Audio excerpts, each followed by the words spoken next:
देखिए छुट्टी के दिन भी इतवार है, आपको पैसे की जरूरत, तो आप अपना इतवार को भी उस खाते से पैसे निकाल सकते हो। आप अपना पैसा कहीं भेजना हो भेज सकते हो, कहीं से मंगाना हो मंगा सकते हो। आपका वजीफा का पैसा आना है तो उसमें आ जाएगा, किसान क्रेडिट का पैसा आना है तो उसमें आ जाएगा, किसी को कोई और कहीं से पैसा आना है तो वो उसमें मंगा सकता है। उसके बाद देखिए पोस्ट ऑफिस की कॉपी आप लेकर के बैंक में चले जाइए। आप सब पढ़े लिखे शिक्षित वर्ग के आदमी हैं, देखिए टीचिंग जो लाइन है ये सबसे पढ़ी लिखी फैमिली मानी जाती है। तो आप लोग हमारे पोस्ट ऑफिस की एक कॉपी लेकर के बैंक में चले जाइए और कहिए कि हमारे को इसमें से पैसे निकाल के दे दो। अगर वो निकाल दे तो मैं यहीं बैठा हूँ, वो नहीं निकालेंगे, वो ये कहेंगे कि आपकी पोस्ट ऑफिस की कॉपी है, आप पोस्ट ऑफिस में जाके ही पैसे काटोगे।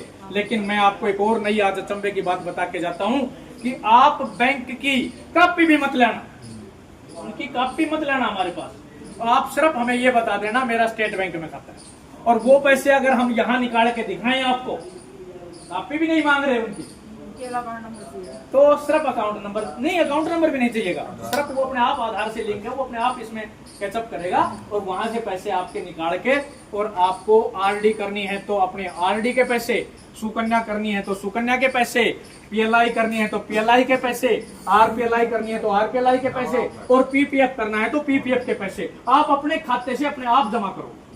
बैंक में भी नहीं जाना, पोस्ट ऑफिस में भी नहीं जाना, दोनों चीजों में। देखो मैंने आपको कहां तक छूट दे दी, आपकी बैंक को, आपके मोबाइल को आपका बैंक बना कि आपको ना पोस्ट ऑफिस जाना और ना बैंक जाना, और बैठे ही काम हो रहा है। तो बात अच्छी है कि बुरी है? तो प्यारे विद्यार्थियों, मैंने आज आप लोगों को कुछ बातें बताई है, कभी मेरा फिर मौका मिलेगा तो मैं फिर आप लोगों से बताऊंगा, और मैं एक दोहे के माध्यम से अपनी बात खत्म करूंगा। कहते हैं सत्य को कहने के लिए, सत्य को कहने के लिए किसी शपथ की जरूरत नहीं होती, और नदियों को बहने के लिए, नदियों को बहने के लिए किसी पथ की जरूरत नहीं होती। नदियों के लिए कहीं रास्ते बनाए जाते हैं कि भाई ये नदी यहां से निकल जाएगी। सत्य को कहने के लिए किसी शपथ की जरूरत नहीं होती, नदियों को बहने के लिए किसी पथ की जरूरत नहीं होती, और निकलते हैं जिंदगी में जो नेक इरादों से, उन्हें मंजिल पाने के लिए किसी रथ की जरूरत नहीं होती। सारे टीचर साहिबान, प्यारे बच्चों, आप लोगों ने मुझे बड़े ध्यान से सुना।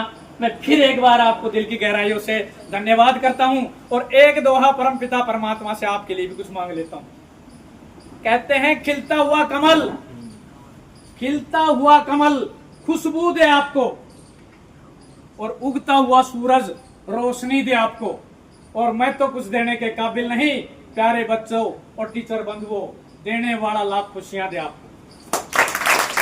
जय हिंद, जय भारत। एक बार मेरे साथ सभी बोलेंगे भारत माता की, भारत माता की, भारत माता की, वंदे वंदे वंदे, जय हिंद, जय भारत।